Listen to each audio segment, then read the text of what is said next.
கர்தேவில் உள்ள இசிஆர்எல் எனப்படும் கிழக்கு கடற்கரை தொடர்வண்டி திட்டம் பகுதியில் ஏற்பட்ட எரிவாயு குழாய் கசிவு பெரும் பரபரப்பை ஏற்படுத்தியுள்ள நிலையில் இந்த ஆபத்தான சூழ்நிலையை கட்டுப்படுத்த பெட்ரோனாஸ் நிறுவனம் உடனடியாக ப்ளோவர் எனப்படும் 5 ஊது உழல்களை பொருத்துவதோடு கூடுதலாக போர்ட்டபிள் ஃபிளேர் எனும் ஒரு எரிவாயு எரியூட்டியையும் நிறுவ திட்டமிட்டுள்ளது.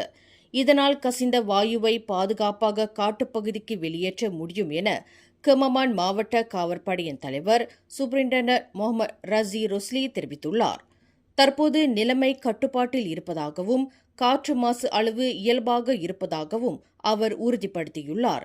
இருப்பினும் பாதுகாப்பு கருதி இசிஆர்எல் திட்டத்திற்கு செல்லும் பாதை இன்னும் மூடப்பட்டுள்ளது. மேலும் செய்திகளை தெரிந்து கொள்ள கீழே இருக்கும் பெல் பட்டனை அழுத்துங்கள். உங்கள் மகிழ்ச்சியை வெளிப்படுத்த லைக் மற்றும் ஷேர் செய்யுங்கள். தொடர்ந்து திசைகளோடு இணைந்திருக்க சப்ஸ்கிரைப் செய்யுங்கள்.